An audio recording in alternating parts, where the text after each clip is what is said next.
The county was also able to send out many messages, over 1,500 messages, and the county was very proactive in our known low spots, not only sending messages that the floodwaters were coming, but going door to door in an attempt to save life and property. Today, we are assessing damages. We are in recovery mode, and that is where we are going to focus our efforts. But at this time, I'd like to turn it over to the Williamson County Sheriff, Matt Lindeman. Thank you, Judge. Good morning, everyone. I am Matt Lindeman, your Williamson County Sheriff. On the 4th of July, as you all know, they had tragic flooding in Kerr County. We sent part of our Williamson County Sheriff's Office Swift Water Rescue Team to Kerr County to assist in those rescues. And then early yesterday morning, about 1:50 a.m., calls started coming in to our emergency communications about water over the road at various locations out in the Liberty Hill area. We dispatched deputies to those areas, and there was a flooding being experienced at that time. At 5:08 a.m., calls came in from the Rio Ancho subdivision, which is in far western Williamson County, of water coming into homes. We dispatched our remaining members of our Swift Water Rescue Team to that subdivision. 4 rescues were conducted at that subdivision. We had to recall our Swift Water Rescue Team that we had sent to Kerr County at that point because we realized we were going to have problems here in our own county. 6:58 a.m., an individual was reportedly swept away from a vehicle on FM 1869 west of Liberty Hill. 2 people in that vehicle had driven off into the water. The car was stalled. They both got out. One was swept away. We're still looking for that person today. At 7 a.m., right after daylight, we started going door to door in Williamson County east of Georgetown because we have a couple of RV parks there that are in low-lying areas. So we were going door to door to warn those people to get out immediately so that they would not become flood victims. Most of them did. However, one was rescued a little later in the day by Swift Water Rescue Teams from Parks and Wildlife and the Sheriff's Office. A number of pets were rescued there as well. That was Shady River RV Park on Highway 29 east of Georgetown. 2:06 p.m. We received another call of a vehicle being swept away from County Road 284 west of Liberty Hill. At this time, heavy rains were still coming down, a lot of high water. At about, about 4:41 p.m., fire crews located that vehicle. It was still partially submerged. They were able to search the interior of the vehicle and determine that no one was inside the car. The water was still around that vehicle, and it was too dangerous to look further in that area. Our deputies, along with Texas Highway Patrol and Parks and Wildlife, continued to check low water crossing areas throughout the county along the San Gabriel River, where we were experiencing severe flooding. And about 10:30 yesterday evening, communications received a call that a citizen had gone back to that partially submerged car. The water had receded and discovered there was a body trapped underneath that vehicle. That was the one that was in the area of County Road 284. Our deputies responded back to that area and helped with extricating that person from under that vehicle. So we'll continue our efforts all day today, and I'm sorry, that was our one confirmed fatality. Our efforts continue today with ground searches along the South San Gabriel River and the area of Liberty Hill, as well as a number of drone teams that have been deployed to try to find those 2 missing individuals. Our heartfelt sympathy goes out to all the people affected by this in Kerr County as well as here in Williamson County. We understand that families are out there desperately wanting to know about what's going on with their loved ones that are missing. we're working hard, and we will exhaust all the efforts to find your loved ones and get them back to you. Thank you.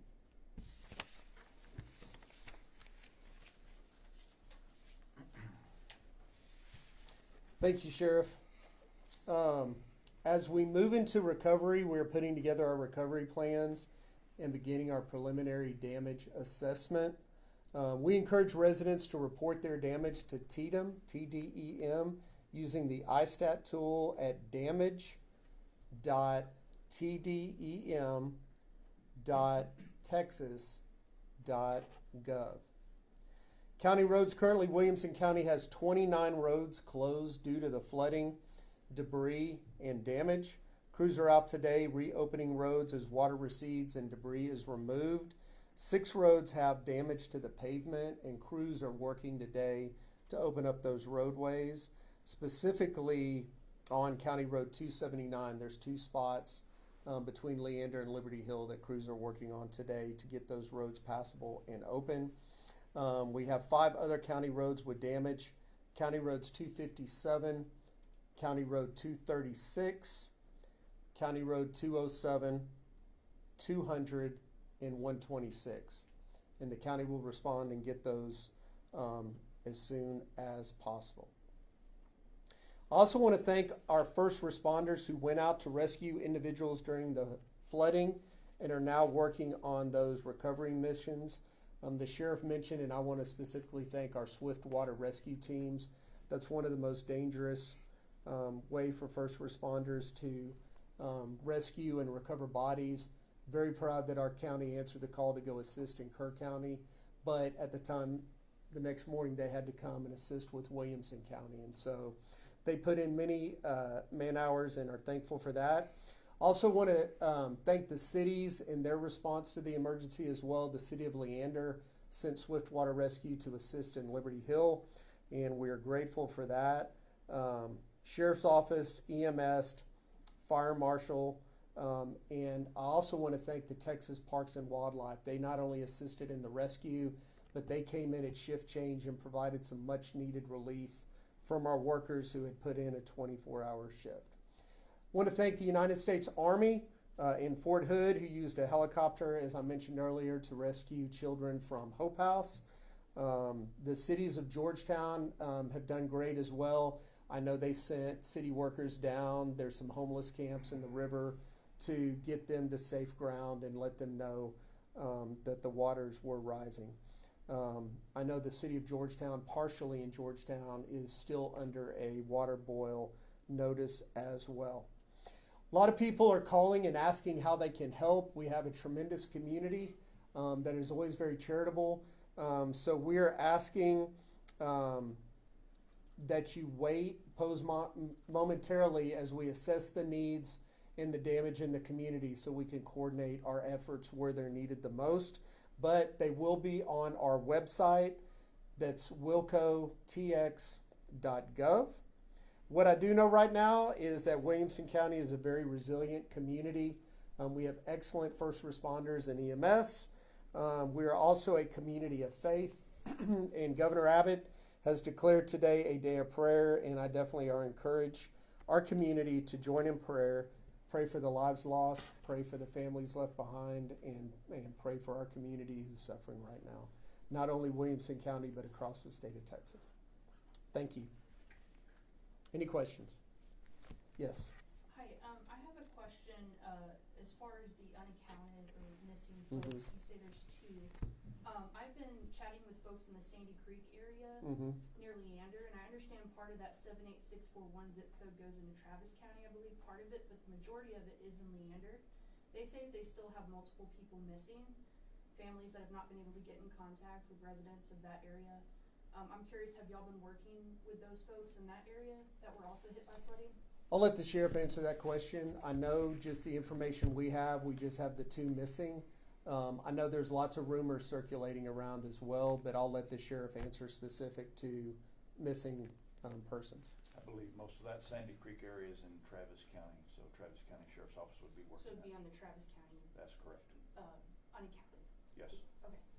Even in the Leander city. Even though it says Leander, Okay. that Sandy Creek area is largely Travis County. Okay, thank you. Sure. Thank you. Yes. Do you think your evacuation response was early enough to save lives? So I will introduce y'all to Bill Zito. He's our Director of Emergency Services in the county to talk about the proactive things that the county did and the efforts we took to save as many lives as possible in our ongoing recovery efforts. So yeah, Bill Zito, Senior Director and Chief of Emergency Services for Williamson County. To your point, I think yes. I think we took as proactive approach as we could once we realized and knew the flooding levels were going to be as dangerous as they were. We immediately started looking at our low-lying areas and proactively started sending messages. As the sheriff and the mayor or the judge explained, we had folks go out door to door, and you can't get everybody, right? You try, you message, you go out, you try to communicate face to face, but you're always going to have that one person or two people that take that risk and drive through that, that rushing water that they shouldn't. It's unfortunate, and we're sad to lose people, but I do believe the county as a whole did a fantastic job, and we have minimal lives lost because of it. So. To that effort, the county and many counties have similar efforts where they can draw a geographic map around an area and send those emergency messages not only to residents but anyone driving through that area. It becomes more and more difficult at night. People driving through water they might not see, but the efforts of using technology proactively to get the word out, I think, saved many lives. And then the fact that our people went door to door, as Bill Zito and the sheriff mentioned, saved lives and property. Well, like how it was kind of hard to pinpoint where all the heavy rain and the flooding was going to be in Kirk County, did you guys have a similar issue with, determining where the water was going to hit or anything like that? I don't know if either one of y'all, yeah. Realistically, we look at flood models, we look at historical flooding, and we kind of know our county vulnerable areas. We've had, again, like 2017, we've had other major flooding events in this area that we know pretty much where we need to go right away. The sheriff and deputies, they're out there every day. They know what's going to flood. So we're able to kind of predict a little bit ahead of time. You can't predict everything. You don't know exactly how much rain you're going to get. And I believe we had like 9 inches drop over Liberty Hill. But, in terms of being able to at least have a sense of where the vulnerable areas are and proactively get out there, we were able to do that. If someone does want to report someone missing, is there a number that they can call? So they should call 911, or they can call the non-emergency number to 911 and report that, right? And so also, some of these folks that we know were missing, right, were initial call-ins that as we try to rescue or try to make contact getting back to them, if we did not hear a response from them, then we would continue to look for that person, right? So. All right, very good. Thank y'all very much. Thank you for being here. Thank you. Do we have a time for the next update? We'll send something out this afternoon, probably before 5 o'clock. Okay. Thank y'all very much. Yeah.